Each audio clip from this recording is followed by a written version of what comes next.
Welcome to Realistically Random. So, Doug Weinstein is mad at us. Doug is pissed. So, Law and Crime released video jail calls of Young Thug and Mariah, Young Thug and his manager, and Young Thug and Lena Saeed. I didn't know who she was. I still don't know really outside of the stuff that I heard on other people's platform that been talking about it. But prior to that, I didn't know who she was. But she's married to a boxer. But at the time, she was dating or seeing Young Thug and kind of transitioning into dating who her husband is now.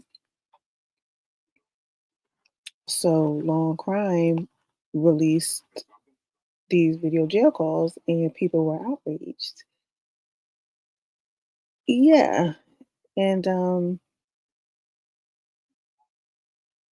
I don't know. I don't get the outrage. Like I get people are saying like those are private calls. In a way, they weren't because it says that these calls are being monitored and recorded. So in a way, they're not private. But we're going to get into that because if you look it up in Georgia, you can request this information. So I don't know if it's nuances because of COVID. Prior to COVID, you would visit somebody and you would be face to face, right? But now it's on a video call. And now those video calls are recorded. Um it's almost being it's being treated like a jail call, like if you were physically going to pick up the phone. That's how it's being treated. So with that being said, that can be requested. So these video jail calls are seemingly being treated like jail phone calls that can be requested by a FOIA request. I did a deep dive because I wanted to see because a lot of people were saying it was illegal, and then a lot of people were saying no, it's public records, and really saw like a myriad of things, and it was just like not one cohesive answer. But what was one cohesive answer was the fact that it said this information has to be authorized. It has to be requested and it has to be authorized. So, can you really blame law and crime? Law and crime requested this information and was provided authorization to be given it. So, is it law and crime's fault? Or is it whoever allowed law and crime to have this information? And we found out later that Law and Crime did a documentary and they had some of these jail calls, like snippets of it. Like the actual ones that they released was like 15 minutes, 30 minutes. But the ones that's in the documentary is maybe 30, 40, 50, 60 seconds. Very, very small amount. And which I didn't even know about the documentary until Doug was telling people not to watch it. That's another thing. So, and I love Doug, we all love Doug.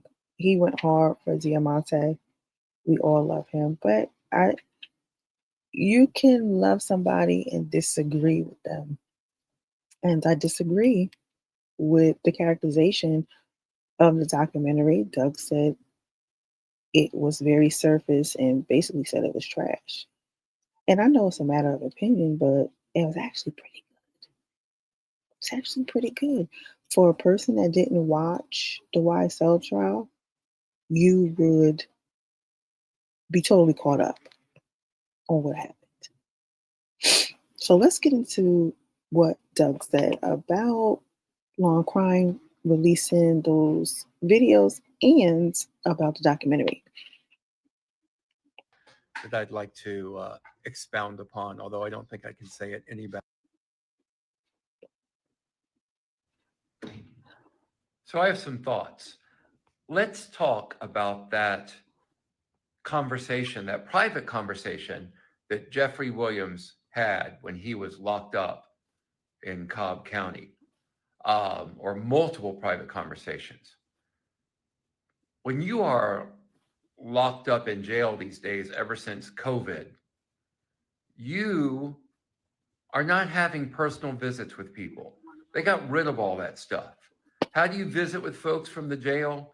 You do it either by regular phone or by video conference. That's it. Those are your options. You have no choice. You are not willingly giving up your rights to privacy. And so, for people that are posting videos, however they got them, that's a whole nother issue, who are posting videos of the private conversations of Jeffrey Williams while he is on pretrial detention, that is low. That is just about as low as you can go. And I'm not going to watch them. You should not watch them. And I have another message for Law and Crime. While I have not been retained for this, if you guys try any of this crap with Diamante Kendrick, I am going to go to him and tell him to use my close to 3 decades of experience in civil litigation at all levels in federal courts all across this country. And we will pursue, I would suggest to him that we should pursue all remedies. So you did this against Jeffrey Williams, you did this against Young Thug. Please do not try this against Diamante Kendrick. I realize he may not get you as many clicks, and that's what it's all about, right? Because you guys are desperate right now. But don't try this crap, okay? And you should all be ashamed of yourselves. And I am embarrassed to have cooperated with you guys in the past.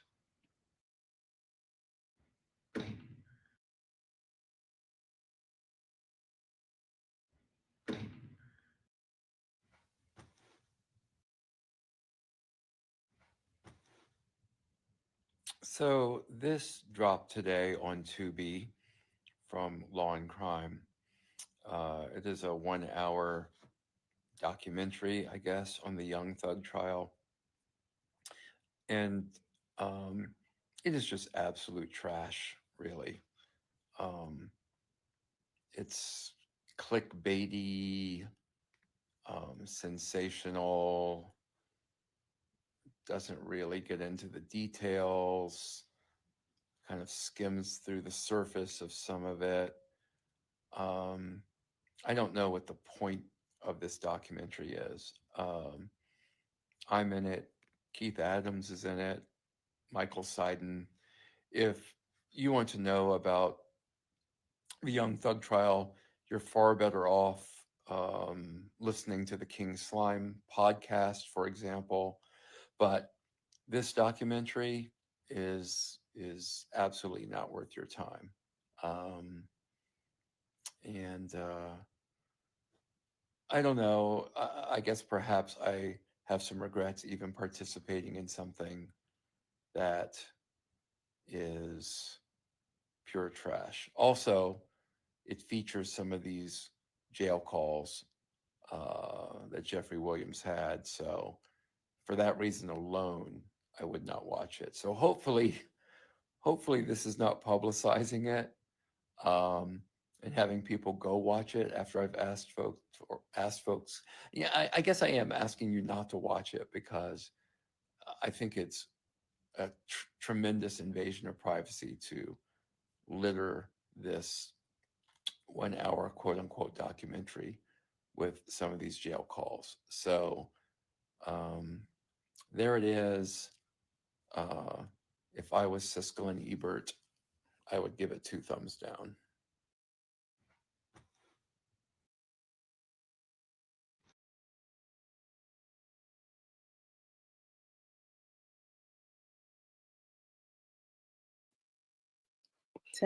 Tell us how you really feel, Doug. Tell us how you really feel. Tell us your real feelings. It's not clickbaity. It's actually a decent documentary. And let me tell you, during the YSL trial, Law and Crime was the biggest supporters, the biggest outlet that people went to watch the trial. They were the biggest one. They was the outside of like Fox 5 Atlanta, um, Law and Crime was Law and Crime was doing it. That's where we got it from. That's where we got the information from. That's where we saw day in and day out, 170 days, Law and Crime. People be like, we got to get on the Law and Crime feed because this feed is not working. We got to do, it was just the most reliable and the most watched. So yeah, of course they have a job to do, of course, but it's just like I don't know. I just feel differently. I feel differently, and it's not my cause, obviously, but it's just like, why are we mad at Law and Crime? Why are we mad at Law and Crime for literally 60 seconds of a couple videos, and then and yeah, they released the whole thing on their YouTube. It's just, yeah, we can't be mad at Law and Crime. I don't think. I don't think we can be. We need to be mad at the law that allowed Law and Crime to get these videos. Because again, all they had to do was request it and get authorization. Now let's get into that. Let's get into what you have to do to get access to this information.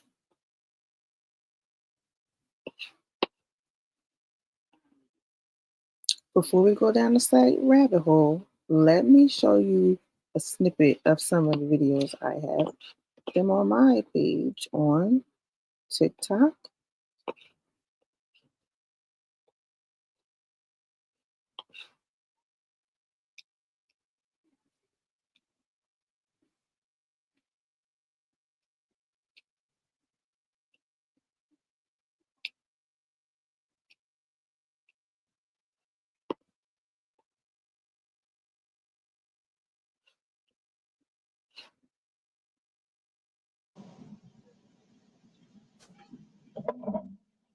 What's up, my wife? What's up, brother? How you doing?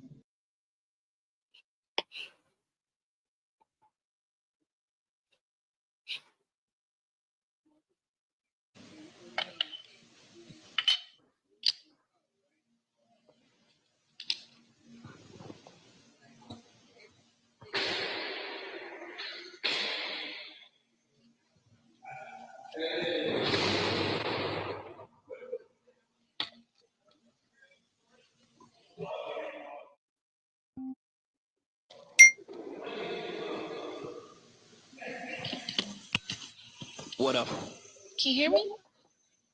I can't hear you. You can hear me?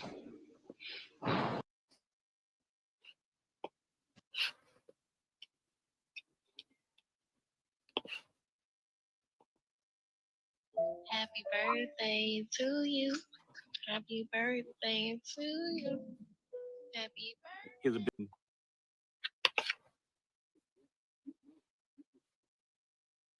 Yeah. So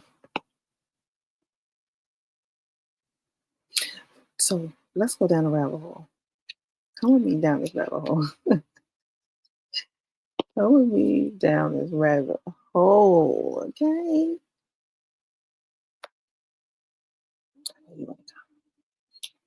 Let's go. Okay, so I read somewhere that the calls were requested through a FOIA request. So let's see what that is. So, since 1967, the Freedom of Information Act, FOIA, has provided the public the right to request access to records from any federal agency. It is often described as the law that keeps citizens in the know about their government. Federal agencies are required to disclose any information requested under the FOIA unless it falls under one of 9 exemptions which protect interests such as personal privacy, national security, and law enforcement. So that's where it gets kind of sticky because what's considered personal privacy? Let's look at the exemptions.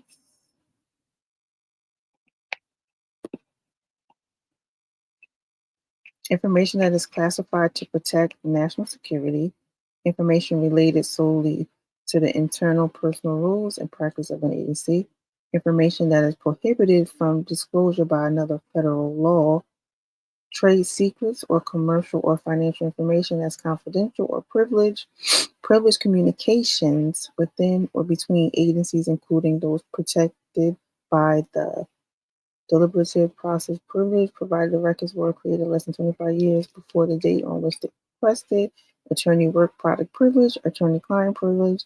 Section 6, information that, if disclosed, would invade another individual's personal privacy.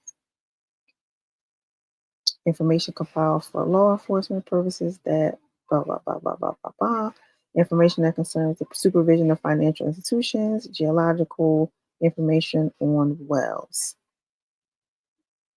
So you would think that the video jail call will fall into if that information that, if disclosed, would invade another individual's personal privacy. So you would think that would be a video jail call, right?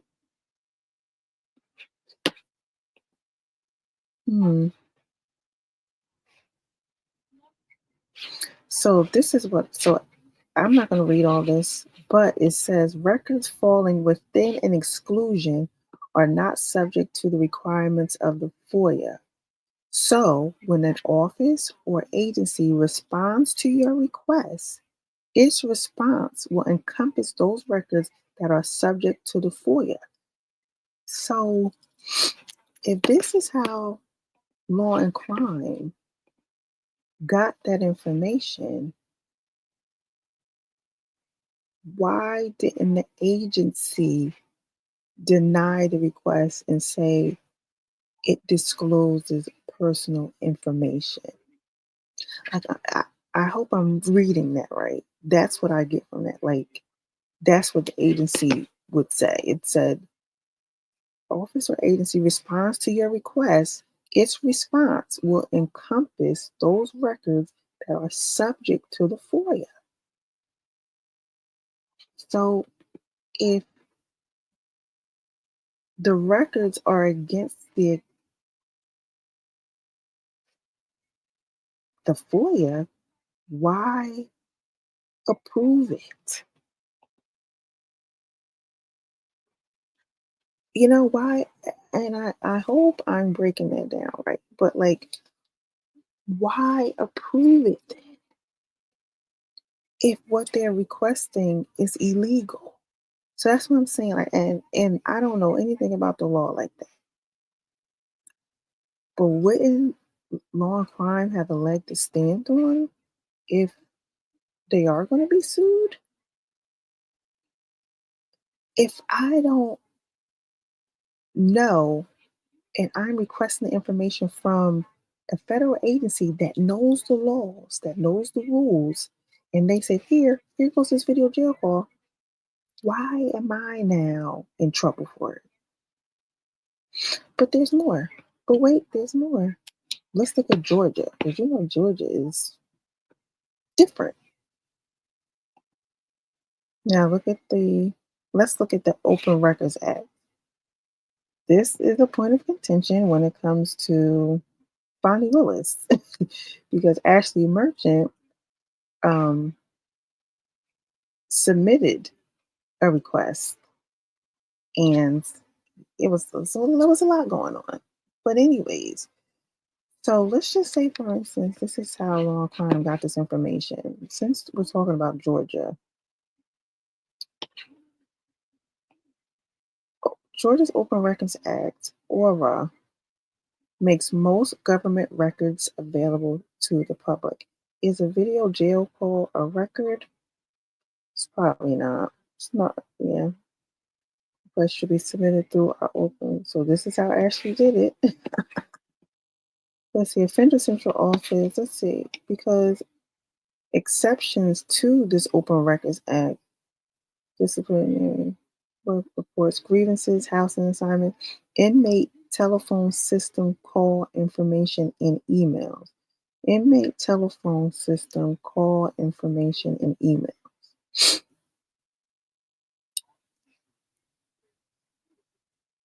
Call information. So that's probably not video or the actual call, just as call information. So probably maybe like who they called and stuff like that, like the actual numbers and not the actual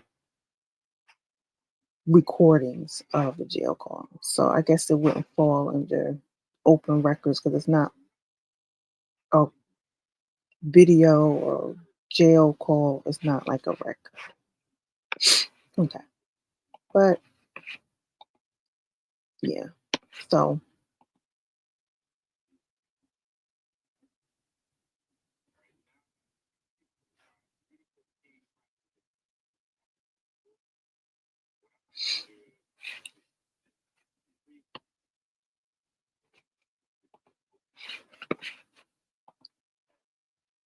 let's look at the visitation. Let's see if it says something there. That will allow residents to speak to an inmate using their computer, phone, or devices to have internet full technology also over the central area. Okay. Courtesy reminder that effective shift of detainee telephone video. Okay. Recommend to provide a comprehensive support. Okay. You have to register your visit. You have 30 minutes, which makes sense because those calls that Long Crime released was 30 minutes. They get 2 video visits a day, depending on their specific day. Okay. So you register.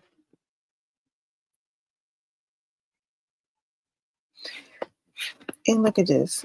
For verifiable criminal defense attorneys wishing to have their conversation exempted from recording on a secure system, contact jail security prior to accepting any inmate phone call.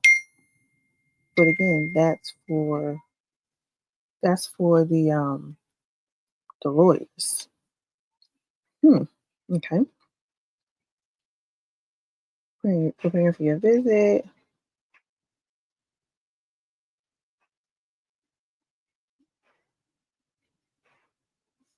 Okay, 15 minutes prior. Okay. If you're more than 10 minutes late, you can't visit. Okay. Bring these items, passport, ID. Okay. This is not allowed. Tight fitting clothes, head covering, scarves, no bonnets.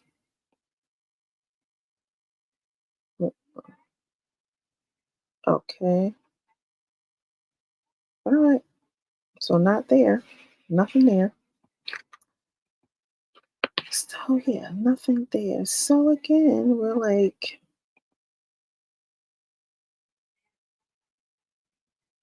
was it really illegal? Was it awkward? Was it morally not good to do? Maybe. I guess it depends on how you look at it. Me personally, I've watched those calls and I don't see anything incriminating about it. There's nothing incriminating in those messages.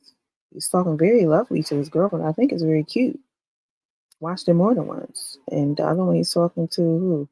His manager about girls and dreams and God, spirituality. To me, it just showed me another side of him. You know, of course, you have people that says that was invasion of privacy and it should be illegal, but it's just like it says on the screen that it's being recorded.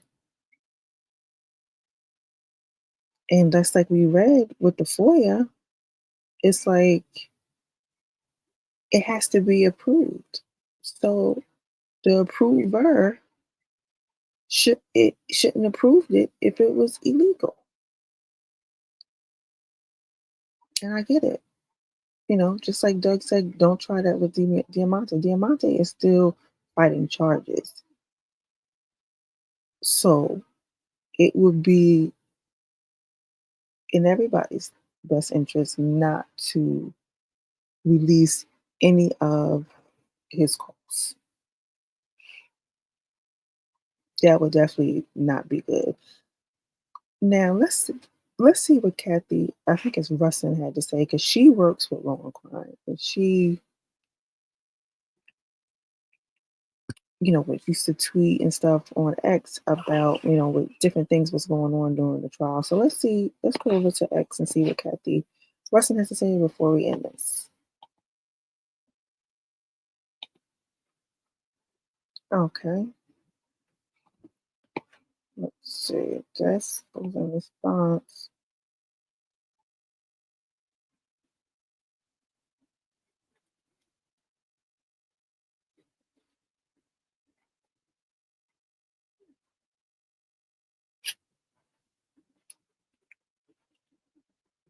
Mm, yeah, Kathy.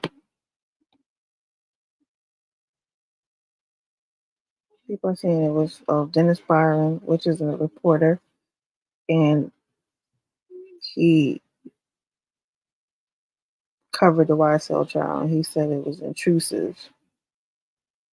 Um,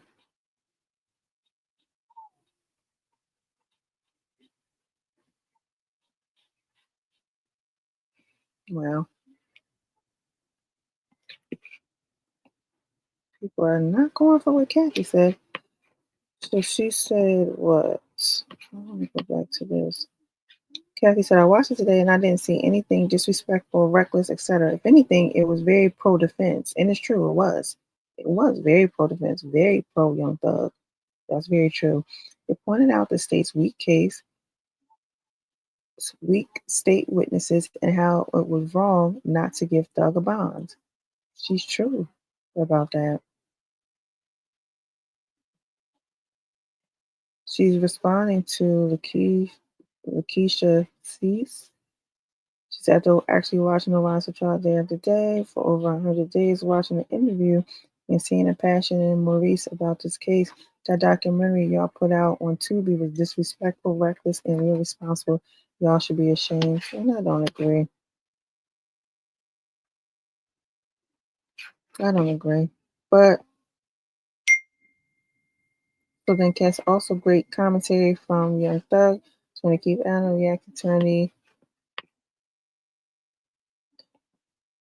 a few other people, and more. Yeah, so again, Kathy works with law and crime and subsequently being dragged. It is class E.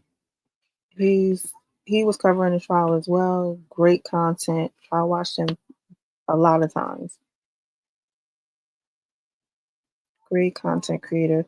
So he says, I agree 1,000%. It was great summary for someone who wasn't following the trial on daily and did a great job of explaining both sides. I agree. And I even said that when he made a video about it. I agreed.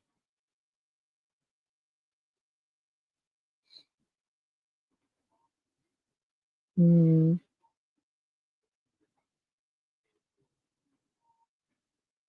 Okay, so then they have some trials going on. Let's see. Who Law and Crime is going to cover? Julio Fulio. Okay. Georgia versus Maine why self-defense in February. Yes. March. Arizona versus Lori Vallow Daybell. Doomsday Mob. Nevada versus Dwayne Davis. Tupac murder. That's right. Wow. That's Corey Richards. Karen Reed retrial. Yes. Florida versus Donna Addison. Brian Kohlberger. Jamel Demons. Oh, yeah. Yes. YNW Melly retrial. So that's in September. Okay. Shauna Lee Gardner and Mario Fernandez Microsoft exec murder. Okay. Okay. So big up to them. Yeah. So it's. I don't think anybody's right or wrong. I think you can feel however you want to feel. At the end of the day, Law and Crime brought us this trial day after day after day after day after day. And saying that they need the clicks, like people are still watching them. They stream a lot of stuff. I'm sure it has gone down, of course, because the trial has, brought notice to their page. But I don't know. I don't agree with Doug. I love Doug. I truly do. But like I said, was it distasteful to the extent where it's like these are his private calls, so why even release them? Okay, you might can get that, but it wasn't anything bad in them to me as a watcher and a listener, and someone who has seen the trial and saw how they moved. The state, what disrespectful and all that other stuff is. This to me was very. The documentary was good. So we shall see what happens. Doug maybe implied that someone should sue. Maybe Law and Crime will get sued. We shall see what happens. Stay tuned and thank you for watching. Realistically Random. Until next time.